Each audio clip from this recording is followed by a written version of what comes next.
Call meeting to order. Pledge of Allegiance, Councilmember Prime.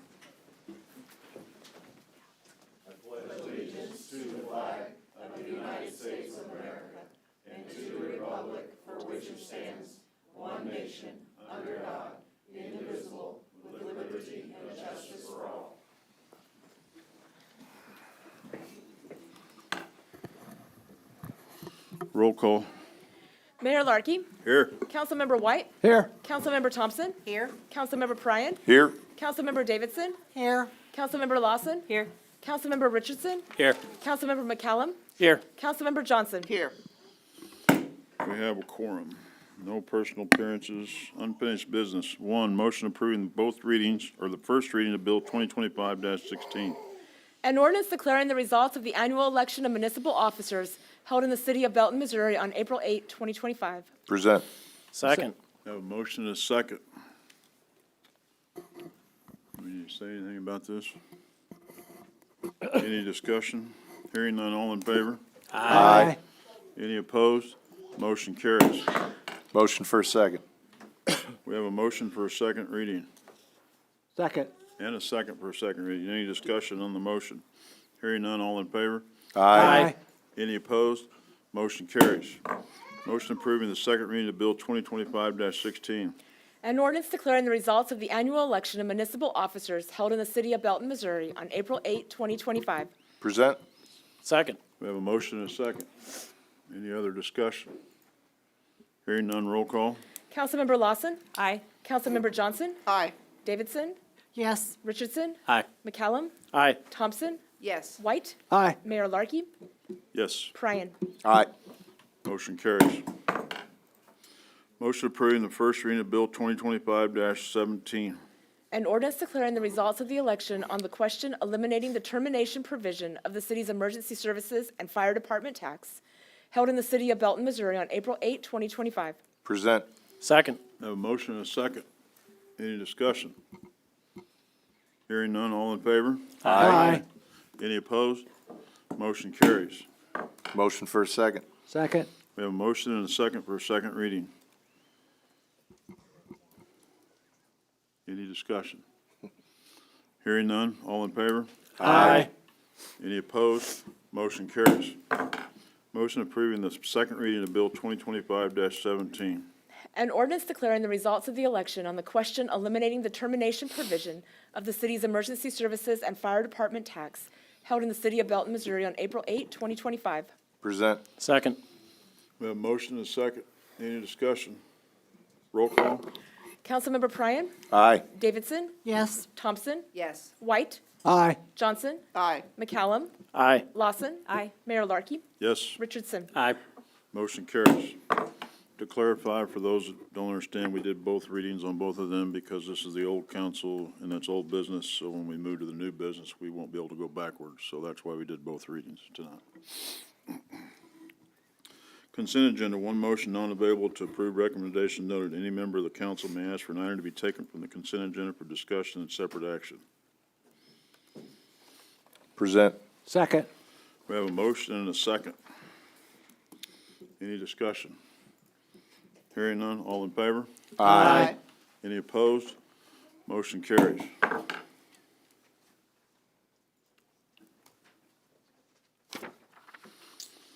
All right. Recess for reception. We're gonna have a quick reception out in the hallway for everybody that got reelected. You got 2 minutes. That was the best meeting ever. It was the fastest meeting ever.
He was like seeing stars.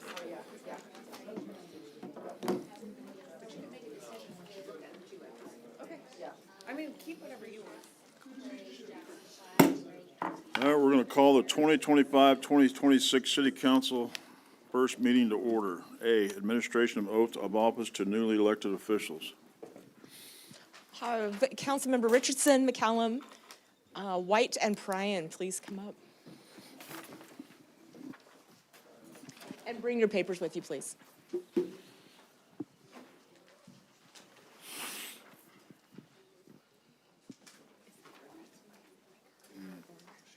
Yeah, right next to it, yeah.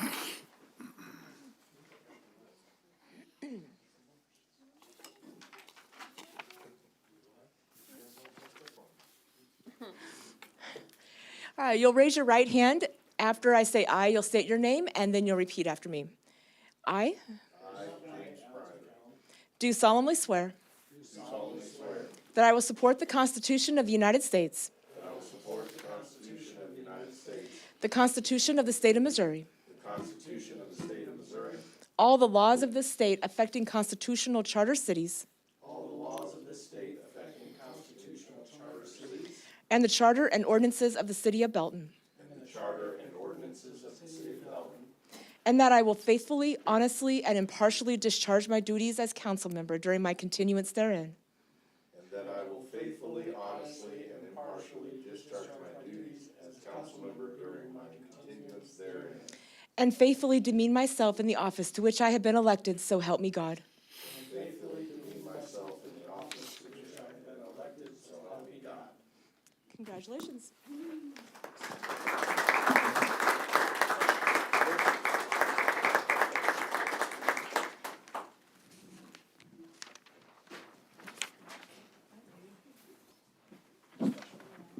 Did you get around? Where are you going?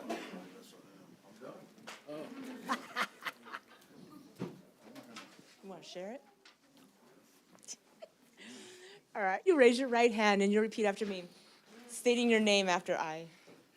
I Norman Larkey Sr., do solemnly swear do solemnly swear that I will support the Constitution of the United States, that I will support the Constitution of the United States, the Constitution of the State of Missouri, the Constitution of the State of Missouri, all the laws of the state affecting constitutional charter cities, all the laws of the state affecting constitutional charter cities, and the charter and ordinances of the city of Belton, and the charter and ordinances of the city of Belton, and that I will faithfully, honestly, and impartially discharge my duties as mayor during my continuance therein. I will faithfully, honestly, and impartially discharge my duties as mayor during my continuance therein, And faithfully demean myself in the office to which I have been elected, so help me God. and faithfully demean myself in the office to which I've been elected, so help me God.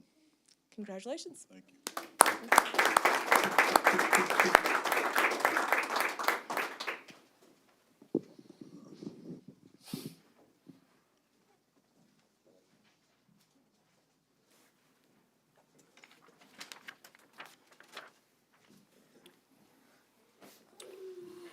Roll call, please.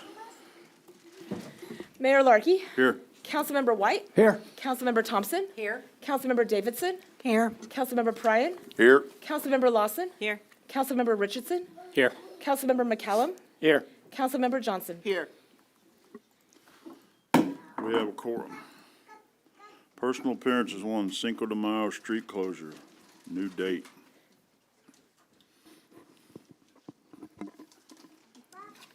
My name is Connie Hubbard. I'm the treasurer of DBMSI downtown Belton Main Street. And when I submitted the original paperwork, I put the wrong date on there. I put Saturday the 3rd. It's supposed to be Sunday the 4th. And so anyway, this is just clean up my mess. So sorry I inconvenienced everyone. But anyway, we got them. I think Andrea's all taken care of with everything. And I got stages changed and all the entertainment changed and everything's done. So anyway, I hope it just, I'm very, very sorry for the mistake, so. So you're in big trouble if we say no then? Huh? You're in big trouble if we say no. You That's know, not yet, that's not. it would that's just be farther down. another day of phone calls. That's farther down, further down. Thank you. Do you have any questions? I mean, it's just my mistake. I don't think so. All right, item D, new business. One, motion approving the first reading of Bill 2025-18. An ordinance amending Chapter 3 intoxicating liquor of the Code of Ordinances to align with new licensing processes and capabilities and improve the effectiveness of the code.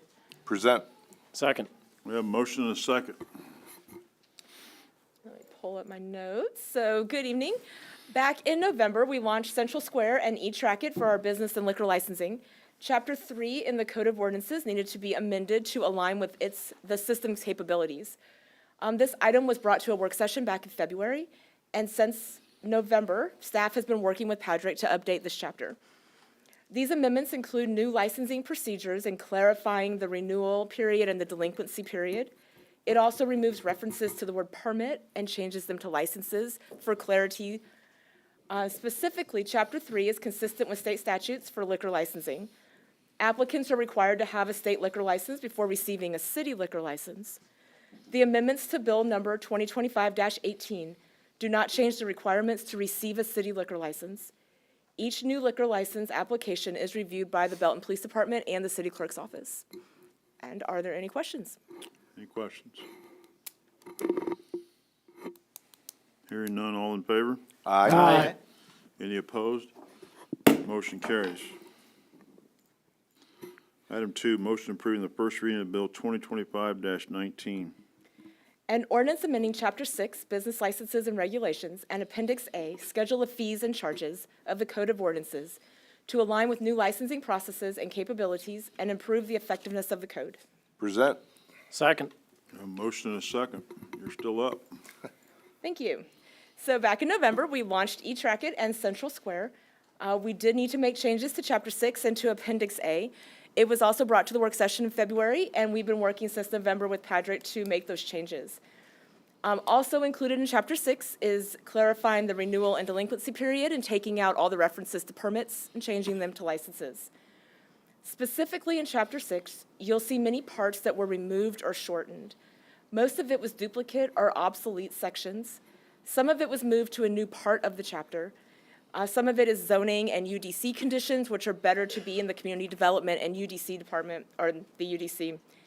The sections of Chapter 6, there are some sections that will need to come back with the UDC changes that are being currently done. The amendments to Bill number 2025-19 do not change the requirements to receive a city business license. Every business occupying a physical space in the city of Belton, when they apply for a new license, their application is reviewed by the Community Development Department, Building Department, Fire Department, Public Works, and the City Clerk's Office. Appendix A was amended just to be in accordance with the changes in Chapters 3 and 6. Any questions? Hearing none, all in favor? Aye. Any opposed? Motion carries.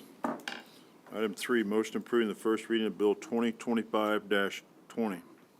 An ordinance amending Sections 1-5, 18-8, and 20-5, and Chapter 40 of the Unified Development Code to modify existing regulations and adopt new regulations related to land uses, special use provisions and standards, uses subject to conditions, land use definitions, North Scott Corridor Overlay District, and preliminary and final development plans to improve the effectiveness of the code. Present. Second. A motion and a second. You're up. Thank you, Mayor and Council. Before this evening are UDC text amendments to 4 chapters that are requested to update the city's land use standards, the North Scott Corridor Overlay, and certain development processes in an effort to streamline development and encourage new and reinvestment throughout the city, especially for commercial service land uses. A draft of an update to the land use standards was presented to the Planning Commission and Council back in March of 2023. Those draft standards did not propose any changes to the North Scott Corridor Overlay, including the land use table. Based on that, several business owners expressed opposition, and upon further discussion, it was determined that it was best to wait and address changes to the North Scott Corridor, and specifically auto service and storage uses, until after the comprehensive plan update was completed. Since that completion, these amendments that are presented this evening are the result of multiple community engagement opportunities throughout the comprehensive plan development process, as well as a Building Belton Town Hall that we held back in February. As part of that, we did send email blasts to all the licensed businesses with physical locations in the city limits to notify them of these changes for their feedback. Although the land use amendments are for all land uses in the city, most of these updates are for commercial and light industrial land uses, which are intended to accommodate a wider range of business opportunities in the city while still ensuring property maintenance and aesthetic standards are met. The North Scott Corridor Overlay is likely to see the most change from these standards, as the land use table in the overlay is proposed to be removed and following the citywide land use table. With these changes, auto service and storage units are restored as allowed uses within certain zoning districts, subject to conditions or special use permit. Land use allowances are based on the intensity of the zoning district as well as the intensity of the land use. For example, auto service uses may be allowed as a special use permit in a C2 general commercial zoning district because they're generally near retail, office, or residential. Whereas an auto service use may not require a special use permit in a C3 or an M1 light industrial zoning district because they're generally more near more compatible land uses. However, they still would have the same conditions, but an expedited approval process. As was presented to the council back in February, the existing North Scott overlay document is requested to be repealed and replaced with a much shorter set of standards that is incorporated into Section 18-8 of the UDC. These standards keep the reduced setback standards that were applied in the overlay in 2017, while removing the architectural and design standards that were generally more specific or intensive than the standards applied elsewhere in the city. The citywide architectural and design standards would still apply to North Scott with a few exceptions related to metal siding, which may be permitted on non-street facing walls to help existing businesses make improvements and expansions. With that, incremental improvements are required for building and site expansions, which include addressing the property maintenance issues and improving the streetscape to the extent possible. The Planning Commission held a public hearing on April 1st, at which no one spoke in favor or in opposition to these amendments. The Planning Commission unanimously recommended approval of the amendments, including a revision to allow temporary cargo containers for up to 45 days on properties in the North Scott Corridor Overlay. This was due to requests from contractor and service businesses that utilize these for deliveries to and from the site, however, not for permanent storage. This time limit has been included in the ordinance language. And with that, staff recommends approval of the amendments, and I'm happy to answer any questions. Any questions? I know it's a lot. Go ahead. So I haven't heard a lot of chatter on this, but I'm also, from my residents, but I'm also not as affected as other wards would be. So just curious if those specifically to the North Scott corridor piece if you've heard any opposition or in favor of or anything. They like simpler, that is for sure, so. Okay. I think making it easier for them to make any improvement is well taken, yeah. Whereas I believe the North Scott Corridor Overlay Plan was maybe a good and right move at the time it was put in. I think it needs change now because I don't think it did what it anticipated to do. So I think everybody I've talked to on North Scott in the last 6 months is 100% behind all this, so. Anybody else?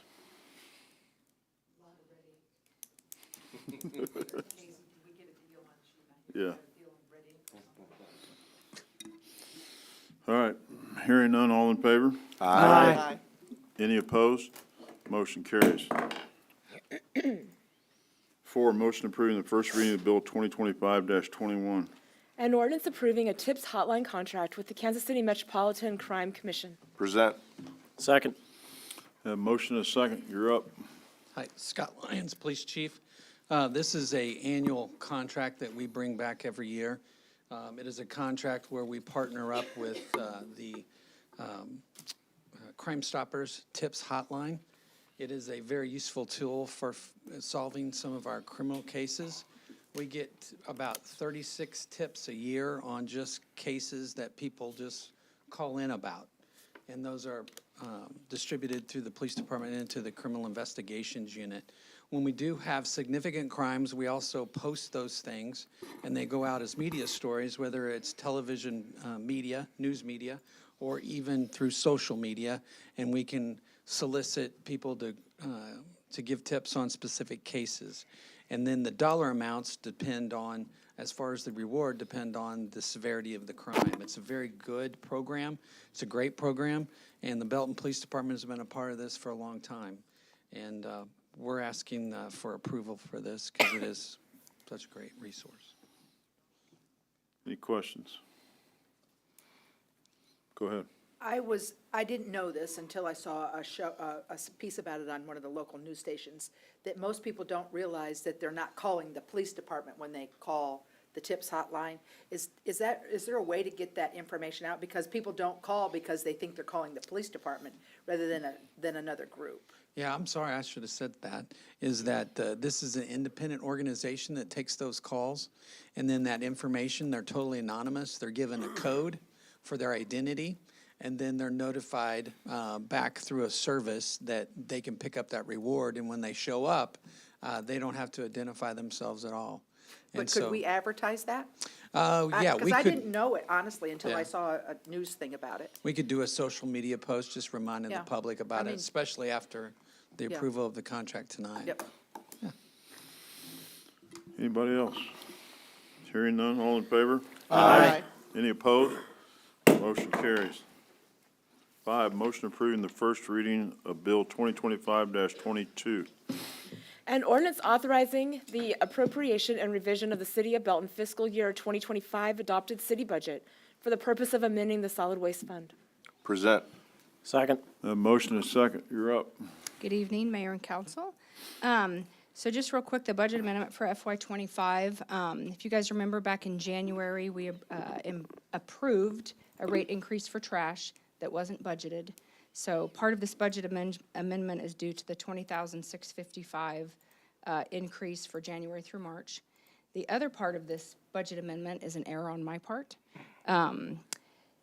It was put into the budget for the the expense line item 1.425. I will just call it a Scrivener's error or just a Casey Cohen error, and it should have been 1.825, should have been the budgeted expense amount. So I'm asking for a budget amendment tonight to correct that, along with the $20,000 in expense for the trash rate increase. Go ahead. How does that affect the individuals' rates? Because I know we talked about, so it doesn't affect it at all? Okay.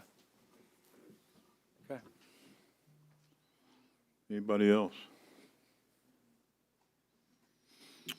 Hearing none, all in favor?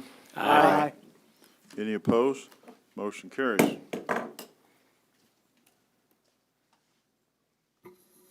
6, motion approving resolution 2025-26. A resolution approving the Belton Police Department's purchase of 57 Motorola APX N50 portable radios in the amount of $349,744.02 from Motorola Solutions. Present. Second. We have a motion and a second. You're back. Yes. We currently have radios that are out of warranty. Some of them are even breaking down, and when they do break down, we're just taking them completely out of service because it takes more money to fix them than it is to work on them. And so we're asking to purchase new radios. These are middle-of-the-class radios, public safety radios, very sturdy. They are a lot more durable than our current radios. These radios that we're trying to get also have Wi-Fi capability. That might not seem like a very big thing, but it is to us because our coverage inside of the public schools is horrible. Because of concrete walls and steel, we cannot get out. And so we will be working with the school district, and we already have a plan for that. We have 5 radios for our SROs we're going to be testing in May, where those radios, if they can't get out on the air, they revert to Wi-Fi, and they can get out through the Wi-Fi of the schools. And so we're really excited about this because it gives us the capabilities inside the school that we currently don't have. And so these radios will probably last us 10-plus years, probably 10 to 12 years once we make this purchase. And I know it's huge, but it's sorely needed. Any questions? Go ahead. Is this on our budget? Okay, Yes, we budgeted for it. okay. Didn't we buy fire new radios not too long ago? Yes, we've gotten some over the last couple years. Anybody else? Go ahead. Just kind of a general question. I see that the last time we got radios, they were purchased by the Emergency Services Board and that they decided to discontinue that. Is there a benefit for connectivity and collaboration when they're sourced and all departments in the county use the same ones? Is that a concern? No, the radio system itself is where everybody can get onto it. The means by which they get onto it is left up to individual agencies. I know that the ESB had made that initial purchase, but they decided that that wasn't something they were going to carry on into the future. And so each entity is left to their own to buy radios, whether it be the portables on the hips or the mobiles that are in the vehicles. Gotcha, thank you. Anybody else? Go ahead. Go ahead. Obviously, with the Wi-Fi capability, that increases the effectiveness and the safety for each individual officer. Is that correct? That is correct. Thank you. Anybody else? Hearing none, all in favor? Aye. Any opposed? Motion carries. 7, motion approving resolution 2025-27. A resolution adopting the 2025 multi-jurisdictional hazardous mitigation plan for Cass, Clay, Jackson, Platte, and Ray counties in Missouri. Present. Second. Have motion and a second. You're up. All right, thank you. So the multi-jurisdictional regional hazard mitigation plan is done every 5 years. It was last done in 2020. This plan update ensures compliance with FEMA requirements, and it maintains cities and counties that are have adopted it, maintains their eligibility for federal disaster mitigation funding. This plan serves as a guide to reduce risks from the identified hazards in the area. They include tornadoes, floods, severe thunderstorms, high winds, severe winter weather, and extreme temperatures this year. Builds on past mitigation efforts, and it involved collaboration with Mid-America Regional Council, 5 Missouri counties, and numerous cities and school districts within those counties. The adoption of the plan just will continue to demonstrate our commitment to proactive risk reduction and effective disaster response. Any questions? Any questions? Go ahead. I assume you've reviewed it and it has your okay? Yeah, yes, in the document that you guys received as well, there is specific Belton identified action items, mitigation that we wanted to do, and the action items to achieve that. They're Belton specific. I had a hand in reviewing all the sections and submitting that information on the city. Go ahead. No. No. Scratching my head. All right. Hearing none other, all in favor? Aye. Any opposed? Motion carries. Thank you. 8, motion approving resolution 2025-28. A resolution approving an annual agreement for services with Oates, Inc. for weekly non-emergency transportation at a rate of $13,776. Present. Second. A motion and a second. Good evening, Mayor and Council. In 2021, the city received a KCATA grant to expand the Oates non-emergency demand transportation to 4 days a month. It has been commonly known as the Oates Shopping Contract. This contract and services provided to the senior center are 2 separate contracts, so I don't want it to be confused with the contract that may come to you later in the year for the senior center. After the grant period ended, the city chose to continue the 4-day-a-month service.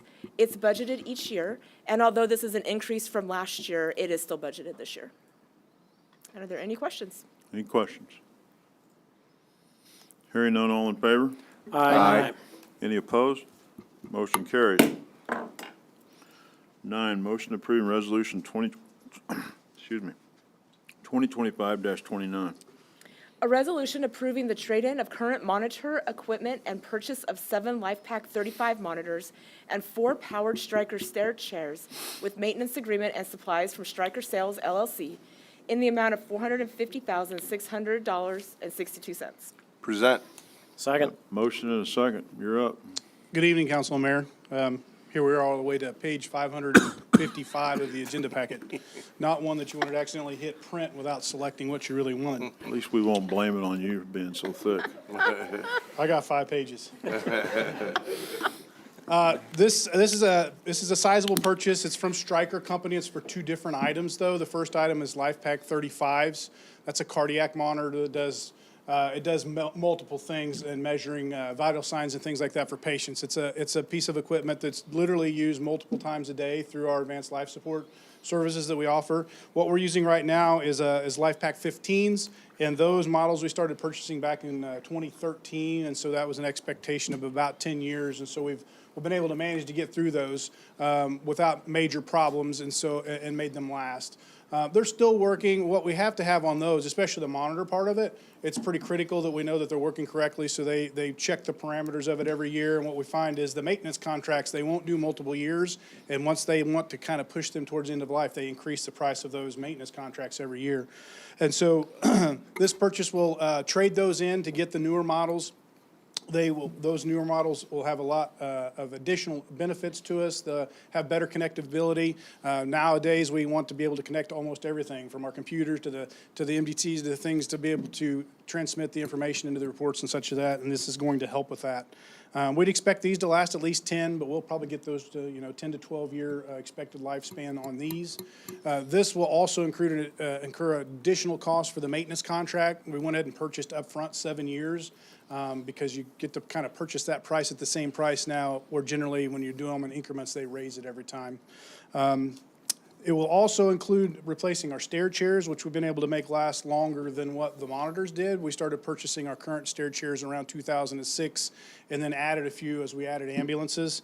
They are a special device that helps us carry patients up and downstairs, but honestly, the current ones we have really work the best going downstairs. They have a mechanical traction device that's a track that helps take them down without picking them up. The newer purchases are a little bit more expensive, but they're a powered model that will work both up and down without any lifting from our personnel. So that obviously increases the safety for the patient, as well as decreases our chances of muscle strains and back injuries and things like that. And we'd expect these also to last a minimum of 10 to 12 years. The one thing that these didn't include, we did not go ahead and include the service contract up front on these. The representative didn't really recommend it. First off, it doesn't really require the constant making sure that it's in certain parameters. And so he felt like the warranty the first warranty we had would take care of it, and that they don't really expect them to have a lot of maintenance issues. So we'll evaluate that from year to year as we get those into service. Happy to answer any questions. Any questions? Go ahead. Do the chairs have the same expected lifespan as the monitors, about 10 to 12 years? 10 to 12 years at least, yeah. Gotcha, thanks. I'm assuming this is on the budget, right? We've talked, okay. Yep, you asked that question. I told myself I was going to say that up front. But yes, it was budgeted, and the bids come in within the budgeted amount. I remember us talking about it. I just wanted to put it out there so everyone watching would be aware. Gotcha. Anybody else? Hearing none, all in favor? Aye. Any opposed? Motion carries. Item 10, motion approving resolution 2025-30. And I knew we couldn't get to a meeting without seeing Greg. A resolution approving a contract for services for the wastewater treatment plant inner aerator basin debris removal project with Hodges Farms and Dredging LLC in the not-to-exceed amount of $98,500. Present. Second. Have a motion in 2 seconds. You're up. Okay, so this is a contract to do work at the wastewater treatment plant, and it is in the budget. You beat me to it. Let's just get that out front. So as you know, that we're doing a lot of major maintenance work to the wastewater treatment plant over the last 6 months, and we'll be doing it continuing over the next about a year and a half. When we had the tour out there, we took you by the aeration tank. The aeration tank was a tank that looks like it had 3 raceways that go around it and discs that were spinning in it. And those discs actually put air into the fluid in order to lower the ammonia and phosphorus that's in the fluids. And so what this contract is to do, we actually hired a contractor last year to start the process. And when we removed all the fluid out of that raceway, we had no idea how much the remaining product in the bottom of the tank was going to be. It was much more significant than we ever thought it would be. And also the pipe that you would actually open up the valve on the bottom and drain it out was completely clogged for several feet going to the next tank over. And so we actually used the previous contract that we had to actually clean out those valves and those pipes underneath there and remove as much debris as they could. When we basically had used up the money in that contract, we asked the contractor whether they wanted to continue working on this project or not, and they really had no desire to be inside those tanks and continue cleaning out the product out of the tanks. And so we needed to move forward, and sorry, yeah, I know. So you can come down and watch this if you'd like. Yeah, you had a tour. So at this point, we're going to hire the second bidder in the job. There's not a lot of people who bid this type of work and do this type of work. The second bid was a competitive bid. We're going to hire them to continue on and actually dewater the rest of the product that's in those two raceways, and then they're going to have to scoop it up and remove it. And so that's what this contract is, and that's going to allow us to then take the next step to put new sluice gates in, replace other valves, and get the aeration system up and running to its full capacity. I'd be happy to answer any questions that you have. Anybody? Go ahead. This is way in the weeds. I was gonna say something else other than weeds, but, you know. Anyways, if it was clogged that bad, how was it operating? So there's different drains that do different portions of it. There's drains that are higher that drain out the fluid on the top, but then there's a drain at the bottom that drains the product out. I'm trying to say this nicely. That's why I said weeds. The thicker product that is in the bottom goes through a different way out. And since those got blocked and the previous operator was unaware of it, when our new operator came, he was trying to push product through there and it just wasn't going. And so that's when we discovered that line was clogged. Okay, thanks. Anybody else? Hearing none, all in favor? Aye. Any opposed? Motion carries.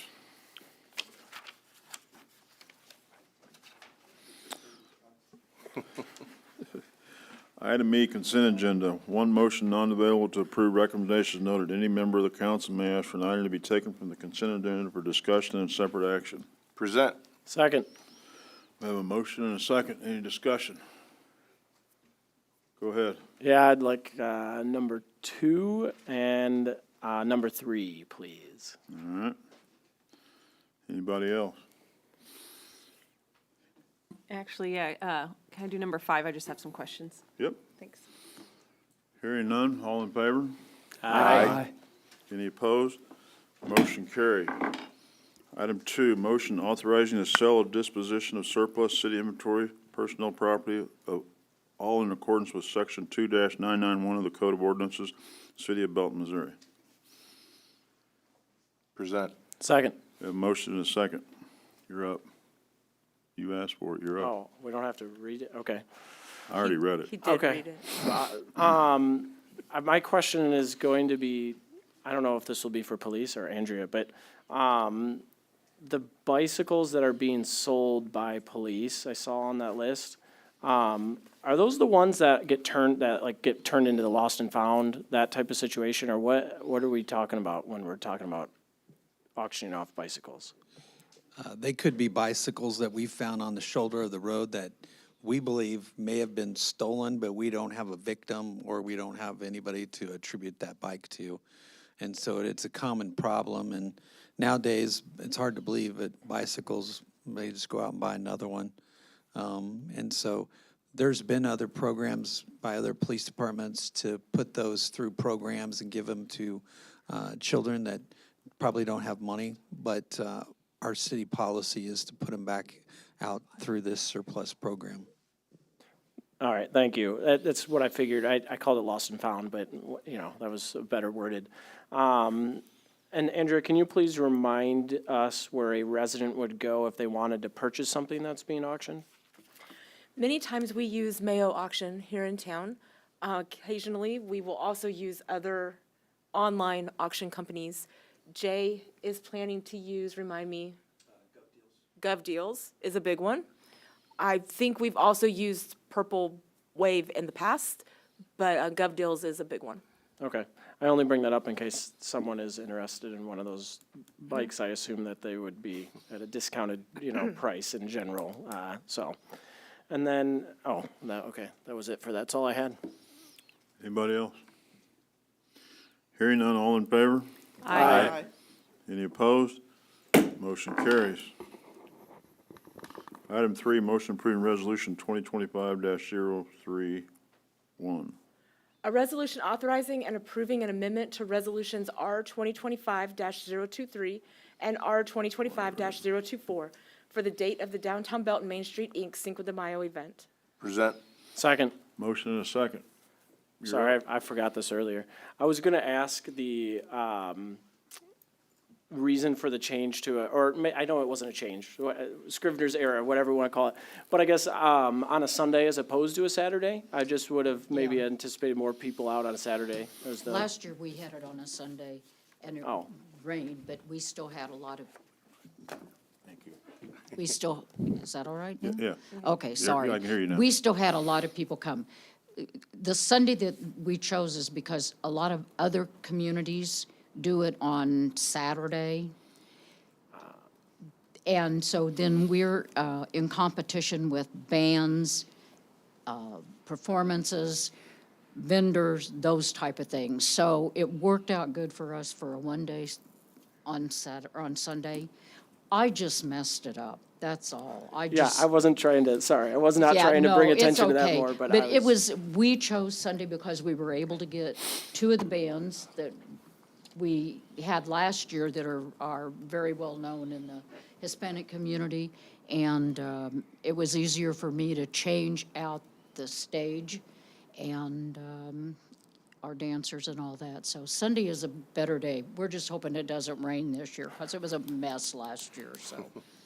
But Okay. any other questions, I'll be. Anybody else? Go ahead. The last time we talked about this, did staff ever come up with a cost just for? Yeah, roughly. I mean, it depends on the time of the event, but we've got some rough costs per department. For instance, like the event like a St. Patty's Day Parade, which is about a 2 to 3 hour event, is about a $1,500 expense for the city. Just if you consider all of the, I mean, now these are folks that are on staff, but some of that's overtime that we end up paying that we wouldn't pay otherwise. So that's a rough estimate. A 2 to 3 hour event, about $1,500 of city cost. Yeah. Anybody else? Go ahead. Can I ask a question? Yes, go ahead. This will take care of the MOU also, correct? Yes, it makes the amendment to the MOU. Okay, I just want to make sure that all of our stuff, unless I have to do something else for you. Okay. I'll email you. Connie, I have a question for you. Do you know if any of the businesses, like retail businesses on Main Street, are planning to open up on Sunday or do something like a sidewalk sale setup? Some of them have said that they would be open. We have sent out to everyone, Andrea provided us a letter and a list of people. Everybody who had an email address on that, they received an email with a copy of the flyer. I sent out letters to everyone else that was on Main Street that did not have an email address that we could get in touch with, and those went out last week. Hopefully, everybody got them, but I can't guarantee anything but the post office, so. Yeah. But anyway, Stephanie sent out the emails, I sent out the letters, and that's the best I can say. So everybody on Main Street, from the 100 block down to Y Highway, has been notified. Gotcha. Or the letters in the mail, that's the best I can say. Yeah, it'd be nice to see traffic and activity on a Sunday. Last year, we had a pretty good turnout with that. I know Tara was open, the Family Tree was open, Marcella's was open, Wild Poppy was open for a little while,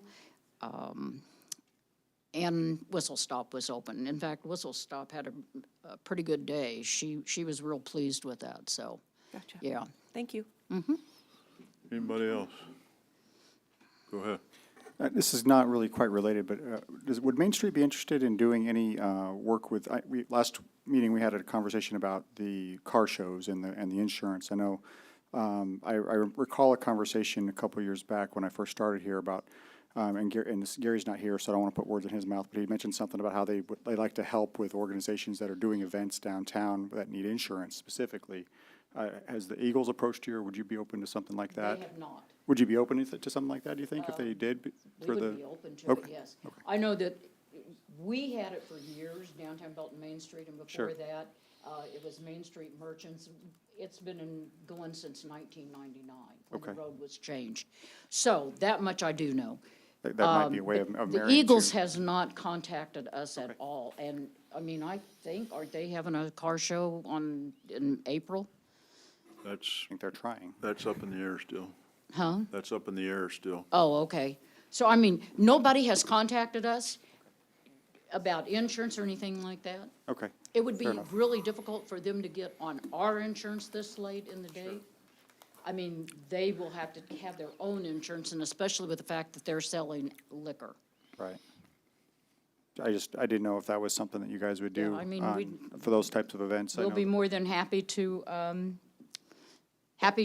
listen to them. All right, anybody else? Hearing none, all in favor? Aye. Any opposed? Motion carries. Thank you very much. You're welcome. Item 5, motion approving resolution 2025-33. A resolution approving the Belton Police Department purchase of 5 Flock license plate readers in the amount of $17,250 from Flock Group, Inc. Present. Second. Motion and a second. You're up. Yeah, hey, Chief Lyons, a couple questions. How many, before we add these 5, do we have in use right now? We currently have 8 of them in use. We pay about $22,000 a year.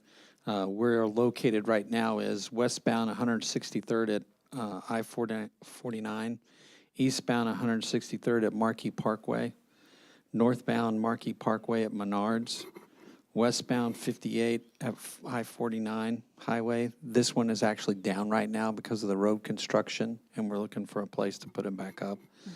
Southbound North Scott at 155th, eastbound 58 highway at Montgall Avenue, westbound 58 highway at Cherry Hill, and eastbound North Ave at Walnut.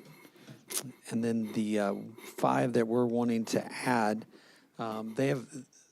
these are been very much a game changer for us, especially in the area of stolen autos that come out here to commit crime in our retail areas, and for vehicles that are driven by serial shoplifters. We have actually got day shifts that really have mobilized to get into those areas fast when they hit on the license plate readers and alert in the cars. And we've nabbed a number of individuals. We've actually caught stolen autos. We've actually provided intelligence to other agencies on their wanted individuals and actually arrested them as well. I know that Blue Springs, Grandview, Kansas City have added these to their cities. I believe Raytown too. We share information openly. Cass County Sheriff's Department is thinking about putting them around the county, especially south of us. And they also have access to our data. We solved the aggravated shooting in our city about a year and a half ago based on what one of these cameras had seen. And then Grandview also has cameras. I forgot to add that. And that'll be important in just a minute because where we're going to add them is southbound, northbound Mullen Road. There'll be 2 of them on South Mullen. Northbound North Scott between Washington and Hargis.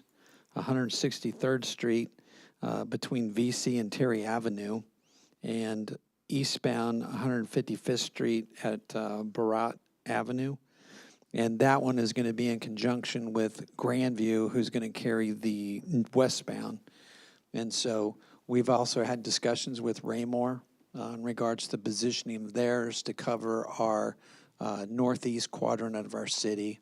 And so they're very valuable, and the intelligence and the data that we can get on criminal offenders is just, it's incredible how well these things work. That's great, thank you. I just had questions about the number we have and how effective, which I had a sense that they were really helpful, and this is really useful technology. So I'm glad to see us deploying more of these. Anybody, go ahead. That was a very good overlay of things that they've been involved in and made a big difference. I didn't realize how helpful they were. I'll just say, because I've done some ride-alongs, I've seen it in action where, we had somebody call in, said, hey, I was in an accident, a certain period of time ago, and is able to use the cameras to kind of track down who was the other individual. It was essentially a hit and run, right? And so they were trying to track that down, and I actually saw it firsthand get used. It was definitely helpful. And I see IT is moving around our agenda.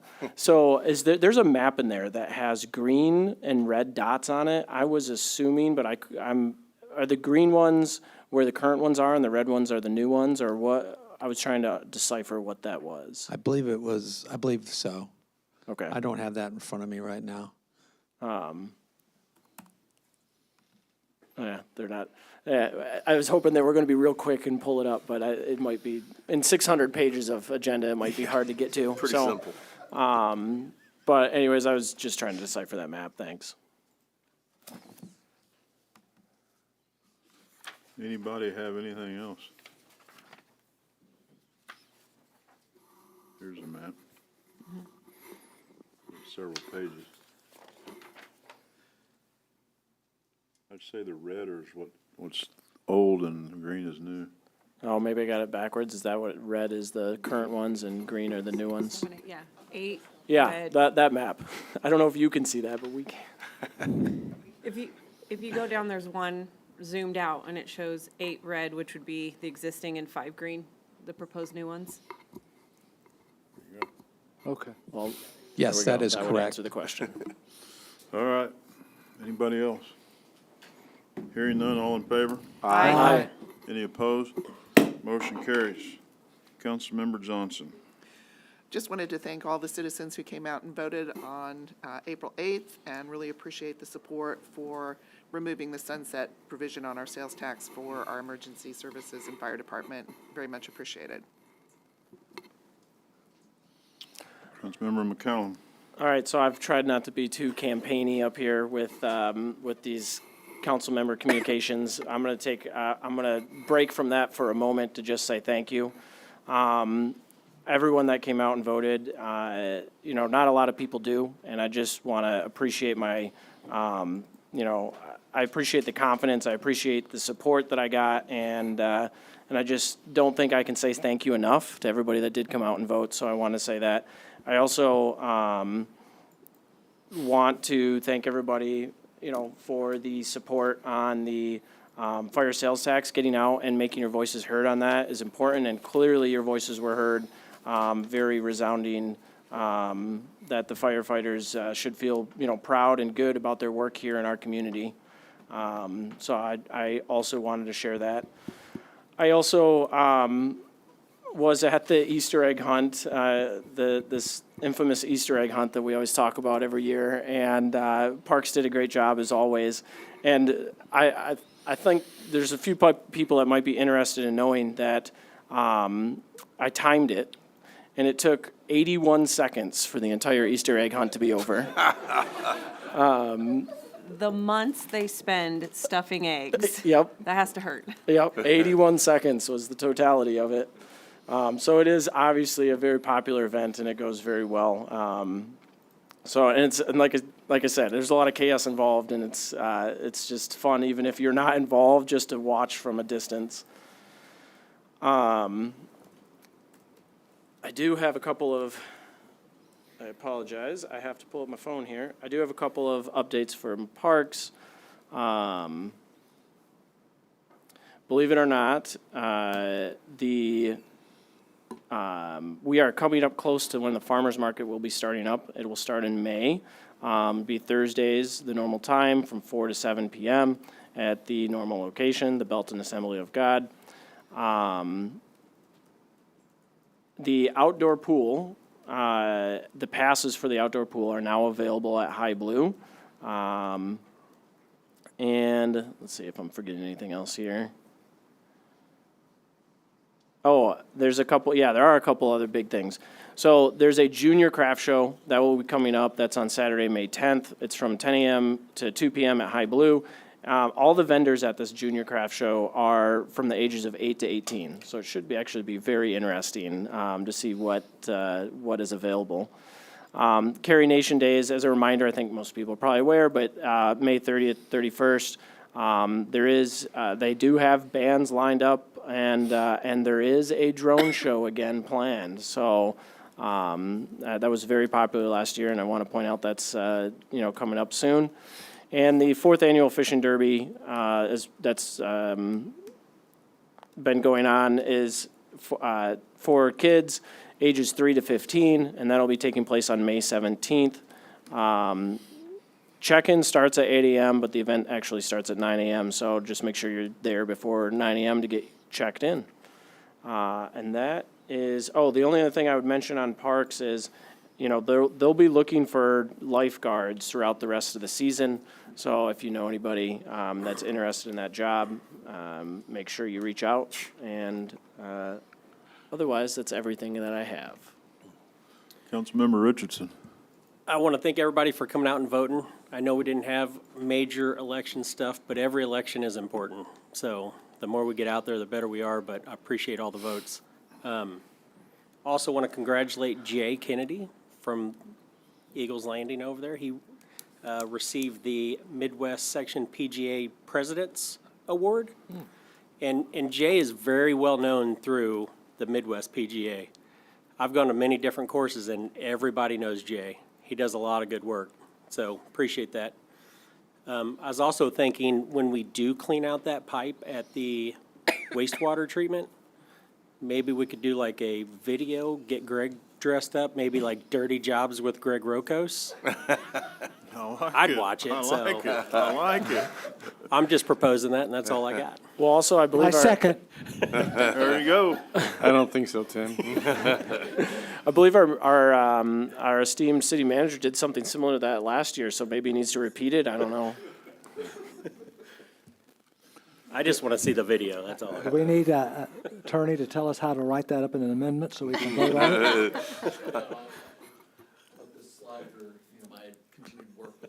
I believe the action items on the agenda have already concluded for the night. I hear no motions from the floor. Councilmember Lawson. Yeah, I just say congrats to all the newly re-elected council members up here.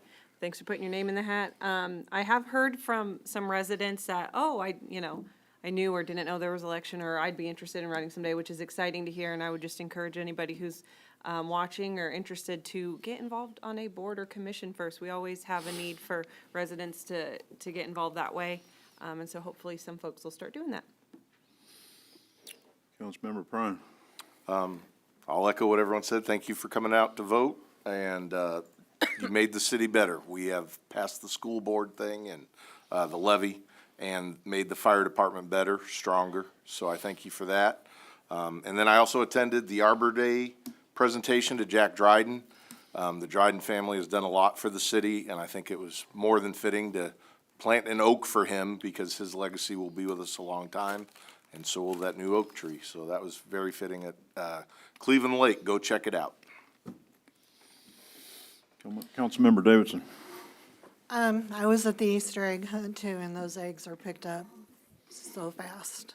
I'm looking forward, next week we meet with the Belton Youth Commission at the high school, and a shout out to the fire department. We had to call them Saturday, and they were there within probably 2 minutes. So thank you for a good response. Councilmember Thompson. Well, I'd like to congratulate everyone who was willing to do it again, and I'm very happy about the sunset being taken off. And I have spent the last 2 weeks chitting the chat in Belton, and I can't tell you the excitement that people have now about our Main Street, about things that are going on, about our My Belton app. And people are excited, and I've talked to a lot of people in the last 2 weeks, and it's very nice to see some excitement about some stuff that's coming up. So, Councilmember White. I want to thank everyone again for coming out, like everyone else has said. I also want to thank my opponent, Gregory. I hope you continue to be involved and asked to get on some committees. And also the Homeless Committee is getting ready to do a survey of some homeless population to look at potential services that they may need or that we need to consider as we develop long-range plans, so that way we can begin to make sure that we have what we need invested in this endeavor. So, and I will be continuing, or we will be continuing our Ward 4 meetings, and we will have one shortly. Mr. Mayor, I apologize. I No, have a go ahead, back you're and on. Go ahead. Councilmember Davidson reminded me of it. My neighbors had to call the fire station as well, and had a truck out there. I guess they were having some issues with their smoke alarms going off and whatnot. So no actual fire, but just some concerns. Anyways, my girls were super excited about the fire truck being just down the road across the street from us. So we're naturally out there just staring and watching them work for I don't know how long. And anyways, they stopped by, they talked to us a little bit, and so I just wanted to give that shout out too. That they're great response, but then also just great part of the community. Anybody else? It must be smoke alarm problems week, because last week a neighbor of ours, smoke alarms went off at 6 in the morning or something like that, and they didn't know why, and they were only off for a short period of time, and then. All right, so I will start off. Congratulations to everybody that won their elections. Congratulations to the citizens for passing the quarter-cent sales tax. I know everybody's talked about it, but I'd like to throw my 2 cents into it. I also attended the Arbor Day celebration, and it went pretty well. Jack, I've known Jack my whole entire life, always been on Main Street, so it's a fitting tribute to him and what he's done for the city of Belton in his 90-plus years. So, thanks, Jack. Next thing I want to wish the city manager happy birthday. Should we sing? Yeah. That's up to you guys. I don't think no one wants to do it. Yeah, mic's off. We can do that. All right. And since the election, the first thing we have to do is elect a new mayor pro tem. So I'd entertain a motion to have an election for the mayor pro tem according to Charter Section 3.4. Present. Second.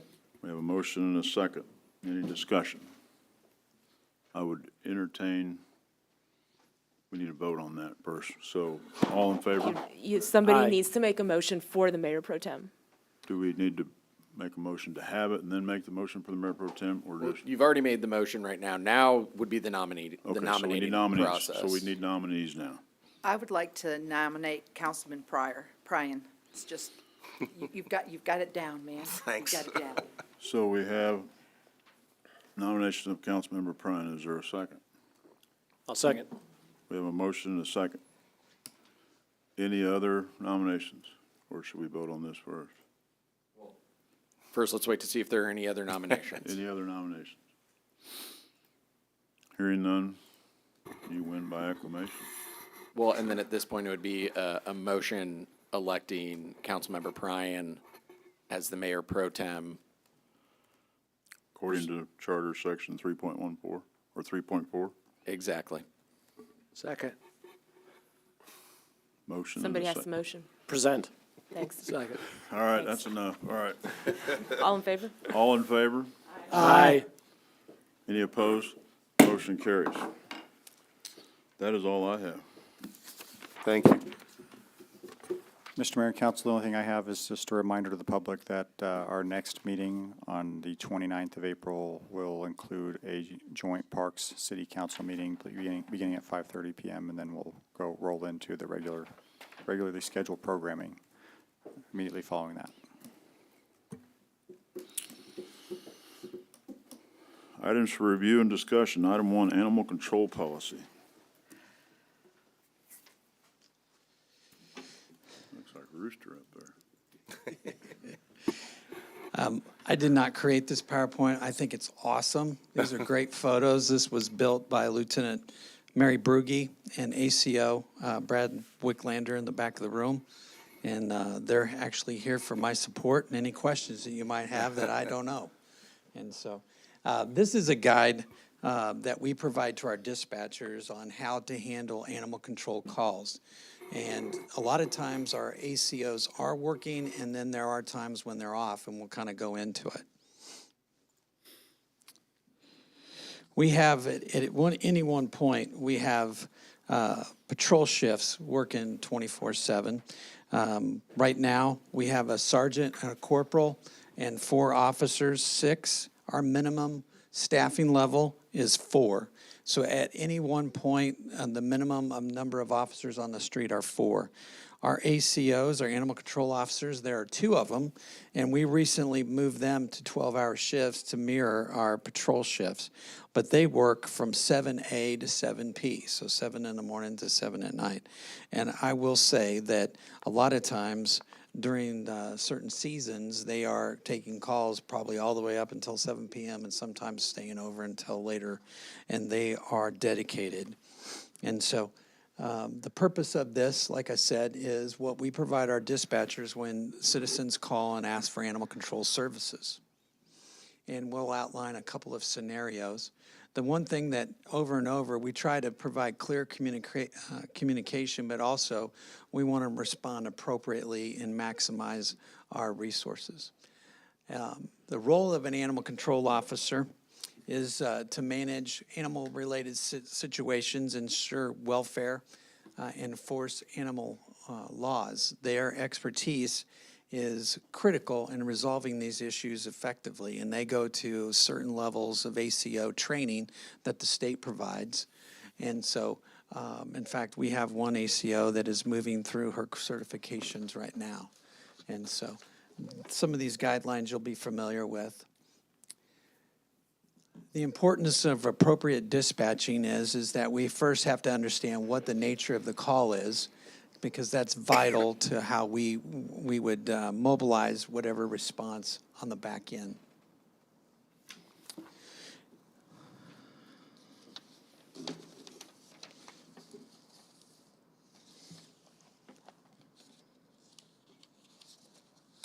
When it comes to large animals, when an ACO is not on duty, if a citizen actually finds a domesticated animal, they can take it into their custody.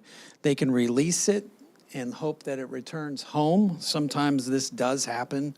I think the majority of the time, sometimes these animals are actually in the neighborhood and they know where the animal belongs and they just want to let us know. Sometimes they will hold it until an ACO is on duty. This is a lot of times they'll keep it in their garage until an ACO comes on in the morning. They can post it on Belton Lost and Found Pets. This is one of the things about our city that is very unique, is that we have a citizens page where people can take a picture of a dog and we can quickly find out where that dog might be. Or they can request that a patrol officer come and scan the animal. A lot of times, these animals might be found in extreme weather conditions, like extreme cold or extreme heat. And we want to make sure that those animals are well taken care of, and we can actually dispatch an officer, come there, scan the animal. I would say the majority of the time they actually do have a chip, and we're able to locate and take the animal back to the owner. Sometimes we actually scan the animal and we don't have one, and that's when we would take it to Wayside Waves, which is our contracted facility. We differ from some of the other cities around us, like Raymore and Lee Summit. They have their own animal control facility that they operate, but we have a great relationship with Wayside Waves, and where we can take animals and have them housed there, and they do assessments on them and then wellness checks. They can follow up on health care.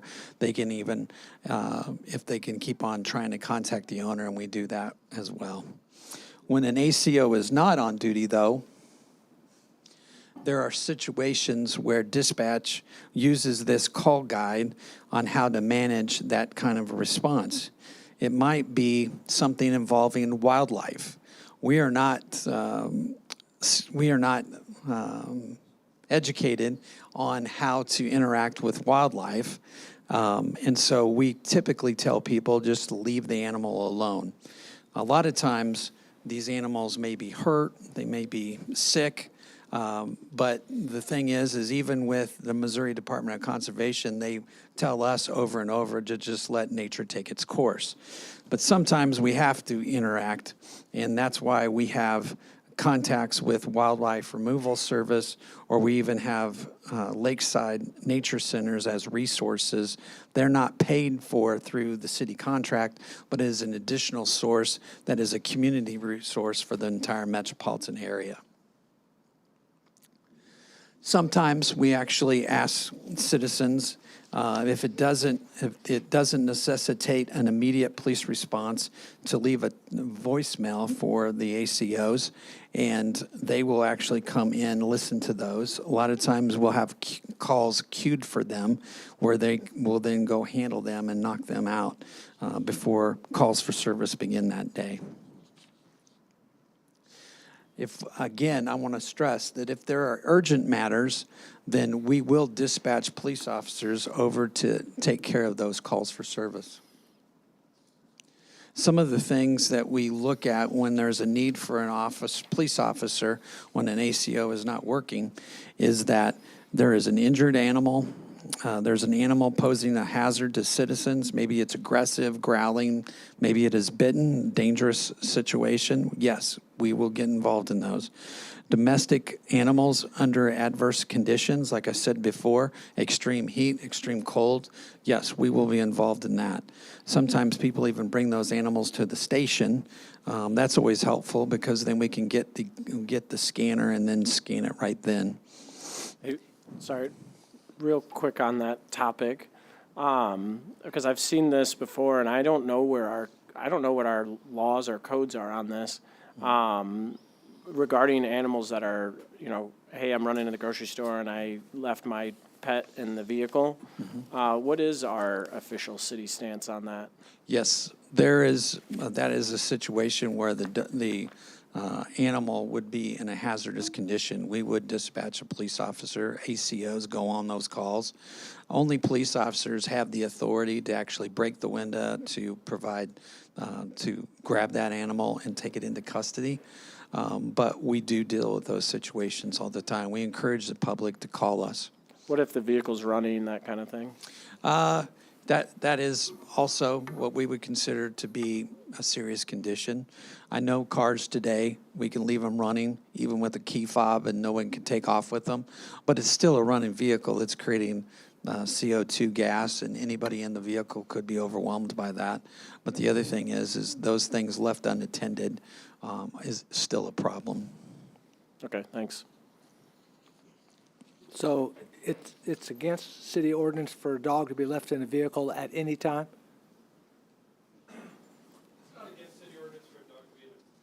Come up to the microphone, please, sir.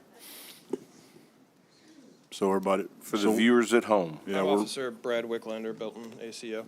It is not against the law for a dog to be in a vehicle. It is against the law for a dog to be in a vehicle in adverse weather. Okay. There's no specific temperature for it, but if it is too high or too below freezing, those are the situations we get involved in. Thank you. One of the questions you might ask is how many calls for service does animal control have every year? And we have some very quick stats in a chart. For 2023, we had about 1,363 calls. Last year, we had 1,432 calls. And it is about half and half. As we've brought on the second animal control officer, police officers handle about half of these calls with the public, which still is amazing. Our animal control officers, as soon as they come on the clock, they're probably the hardest working employees that at the police department when it comes to call after call after call. And it doesn't matter what season it is, it just seems to be steady. And so when we are dealing with these things, that is something operationally that we look at is when we talk about their hours, there might be times when we might ask them to work a little extra late, maybe in the summer times, or we work them maybe on situations where they come in earlier, depending on whatever type of season we're having.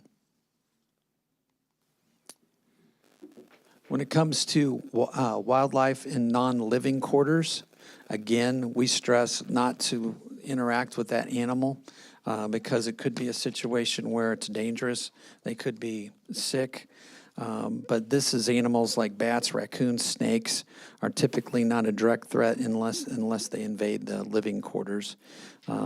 And then we do have, like I said before, we have community resources in Kansas City like the Wildlife Removal Service, Lakeside Nature Center for assistance. When it comes to handling deceased animals, the city does not collect deceased animals from private property unless they're domestic. Sometimes this comes up in regards to a deer on the side of a highway where it is actually on private property. We won't cross over into private property to recover that deer and dispose of it.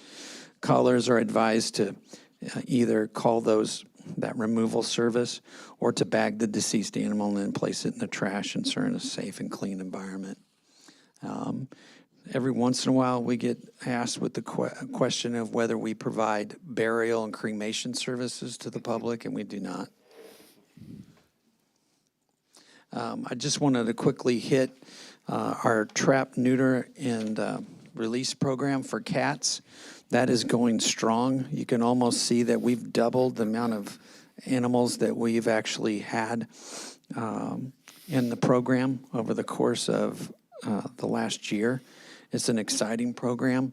I know it's provided a lot of good. It's actually reduced the number of calls that we've had on feral cat colonies.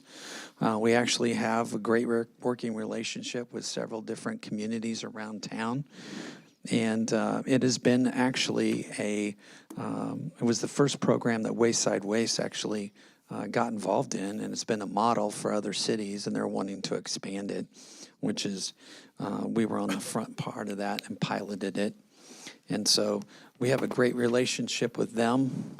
Just in closing, in 2023, we expended $43,955 with Wayside Waste on our billing. That includes the TNR program. And then last year it was $47,590. It's about a 13.4% increase in the budget. And we continue to budget that. We're about ready to come up on renegotiating that contract with them. They're a great service to us in this community. They also provide training and other services that a lot of people don't know about or take advantage of. And then once again, this is the name of the Missouri Department of Conservation, the Kansas City Regional Office. The telephone number is there on the screen. And then Lakeside Nature Center. And if you have any questions. Go ahead. I'm responsible for trapping 26 cats, so I just say thank you very much. In my ward, in the last just little bit, someone did call and they were referred to Lakeside and they did an awesome job. So they were able to take the rabbits over there. I also I've had several calls about vicious dogs, and I'm telling them to make the report on my Belton. Is that the correct thing to do? Or, Yeah, because by the time the officers get there, the dogs are gone. Mm-hmm. So I didn't really kind of know what to say. So. I'll let Brad answer that directly. Emergency situations like that are going to be much better handled if they call Belton non-emergency line. That way a dispatcher can get in contact with animal control if they're in the office or the field and immediately dispense them to that location. Well, I think that's what's been happening, but the Yeah. dogs are gone back to where they live. They come in, they're bite and run dogs. Okay. So they bite and then run home. So they're not able to catch these dogs. They've got them on Ring cameras and stuff, but I didn't know what to do for just to start a chain. Oh, yeah, they should absolutely be contacting the non-emergency line. Okay. And having an animal control come out and relaying that information of where the animal went to, description of the animal. All right. And if they have any evidence, that can be emailed to animal control. Okay. Then all of those are highly All right, because beneficial this to is us. kind of a chronic problem that's Yeah. happening pretty regularly. Yeah, no, so absolutely, we would anyhow. love that information. Okay, so my Belton would not be the place to do it? Not for a situation like that. That would Okay. be good for like, a barking dog or Or could questions you or follow up something. with my Belton after they made the call, maybe, something, just so Yeah, that- we should, we okay. could. You know, All if we had right. an email or phone number, that'd be Okay, appropriate. all right, thank you. Thank you. Anybody else? Go ahead. I was just gonna say, over the last handful of years since I've been involved up here, animal control and our processes is one of the things that I think has had such a drastic overhaul and improvement, and that's thanks to hard work and staffing up our ACO, but also, Chief Lyons, you've always been super informative and experienced in this, and I hope residents appreciate the improvement of services and responsiveness and more thoughtful program, like TNR allowing that. This is all really great stuff, and I appreciate all the effort that goes into it. Thank you. I just wanted to say one last thing. This is National Animal Control Officers Appreciation Week. And Do you have a song for that? I could try. Hey, I got a question on raccoons with maybe distemper or different animals with distemper, because they can create a pretty big problem for people. Yes, sir, this question. Or just that in general? Yeah, with if you got like a raccoon or something like that, that you can tell has distemper. Okay, some symptoms of distemper are discharge from the eyes and nose, lethargy, kind of drunken behavior, not having a fear of humans when you approach, or they'll sit in one area and not run away. Right. Distemper is almost always terminal for the animal, so it's looking like a euthanasia situation is usually required for that. If an animal control if I was called out and I witnessed that, we would probably relocate that animal to a safe location where we would euthanize it. If you have any sort of like water source outside, such as like a bird feeder or something, I'd recommend sterilizing that with something similar to bleach, just to make sure no other animals are exposed to that. The distemper is highly transmitted for denning animals because they den up next to each other with the physical contact and exchanging of fluids and such. So in early winter and coming out of winter, we see the most of that. Gotcha. But that's a thing that people should be calling. Oh, yeah, And yeah. If having they're them come seeing out and get it, animals that yeah. have symptoms of that, yeah. I Right. mean, from everything from potentially a safety hazard, but also if nothing is done, that animal's going to continue to suffer and potentially spread it. Right. Okay, thank you. Yes, sir. Go ahead. It is shocking to me I grew up in a small town in the country, and it is shocking to me living in a city like this, the amount of wildlife that we have here. I have had everything from turkeys to beavers to, I don't know, the amount of wildlife in my backyard in the middle of a city is just insane. So I think these resources, specifically MDC and Lakeside Nature Center, are great to know that we're partnered with, and good to get that information out. Because I literally have a nuisance beaver, and that's just not something I would have thought that would be taking place in a city, right? The other thing, so I noticed that the calls, the number on the calls seemed to be not like going crazy high, but seemed to be trending towards up every year. And I was curious, because I know you said the TNR, the Trap Neuter Release Program, is helping with that. So is that just because we're a growing city, we're expecting the calls to go up, or can you kind of talk to that? Because I do think it's a great program. I'm just, yeah. I believe that the TNR program is actually helping slow down those number of calls for service. And the ACOs, they get involved in the TNR program. They work that out in their schedules, and with the groups they work with. And sometimes it's, the people involved in that, the participants, actually are pulling the workload. But that kind of thing is working. And so we would continue those kinds of those kinds of programs. We're also doing a vaccination clinic. We have one coming up here very soon, and we're trying to partner with Wayside Waves on other things, and when they come out, they can promote animal safety. But I think altogether, that is a reflection of a community that is growing, And the other thing is that it's working well. We do make mistakes, and we always assess our programs and our chart and the way we do business, and we try to change those practices. We're always trying to be on the front side of that.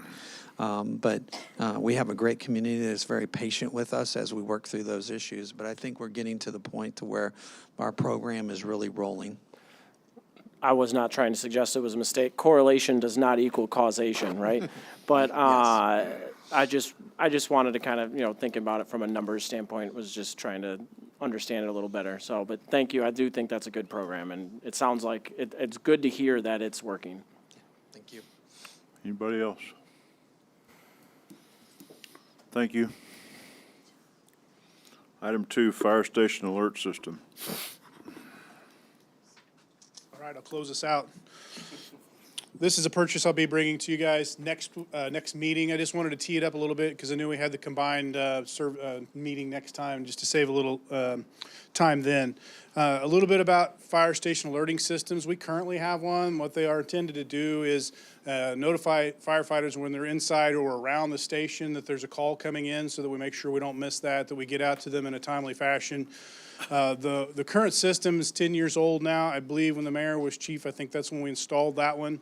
It's reached the end of its life, and the thing with it, it was a good system when it was put in. It was homemade though by the radio company that we currently use, and the person who designed and built the system no longer works for them, and so we're starting to run into issues where we have clarity issues, we have a lot of static. It frequently doesn't even open up and alert us inside the building, and it's being harder for anybody with the company to fix it, and they can't come up with the parts. So we feel that that it'd be better for us to go ahead and replace it. And so a few things about this.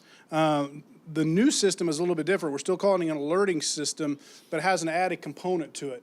It's going to integrate into the CAD system, the computer-aided dispatch system, that when a dispatcher takes the call, enters the address, and then puts in a type of call, the system's going to take over on its own in the background, and it's going to notify the stations. It may be one or two stations, depending on what the kind of call is, and it's going to do all that automatically while the dispatcher stays on the call, continuing to get information. So what that will do is it will drastically reduce the call taking time and the time to notify us and get en route, which helps us to kind of keep in line with response time standards and getting out to our citizens. And so it will replace all the components in the station, which are both visual and audible alarming systems. And so that's all throughout the stations, as well as there'll be some speakers outside, so that if they're outside training or doing things, they can hear that. Those are all programmable, so the outside won't become noise nuisance in the middle of the night. They'll shut off at a certain time. And so this is also going to do a few things. It's a system that is to promote wellness in the firefighters. When the new system that we have now was installed originally, it was basically hooked up to the radio system, listened for some tones for the station, opened itself up, rang a loud bell, and opened up speakers and turned on bright lights. Well, it practically shook you out of bed, and so that's kind of a shock to the system in the middle of the night. And so this one's going to be a gentler, ramp up the sound slowly, bring the lights up so that it doesn't quite shake you as harshly as the other one did. And the other thing they'll be able to do is that each room or each sleeping area that they're sleeping in will have a control panel. They'll sign themselves into whatever unit they're on. And so to help promote not having so much of an issue with sleepiness and tiredness through the night, it'll only wake the crews that need to go on that particular call. And so it kind of helps fight that fatigue issue that we have sometimes. This system is, we're going to partner with South Metro Fire District with this. They've already installed the system, and so a lot of the control components, the servers, which are called gateways through these, they've already purchased them, and they don't need to be redundant in the system. So we're going to work with them, which is a good cost savings on this project as well. They have the primary one and the backup within their facilities, but we're going to propose to move the backup into our IT room so that we have those in two different places, so that, in theory, if we get struck by a storm or something, hopefully those will stay up and running. So big goals is that we make sure that we always get firefighters that are being alerted when they need to be alerted. We get them on the road in a timely fashion and make a better, quicker service for the community. Right now, we've still been working through it. The bid comes in at about $256,000. There was budgeted $275,000 this year in that, so we're still under that rate. When I wrote the resolution, I wrote it to a not exceed because we expect in these projects that we're going to run across these small things that we didn't know about while we're trying to install this and, or technological issues. And so that way we don't have to come back with change orders and such as that. It also was kind of easy because this is also being done through a cooperative purchase through NPP that we already have a relationship with, so it kind of made the bidding process on this easier as well. Happy to answer any questions if you might have Any some. questions?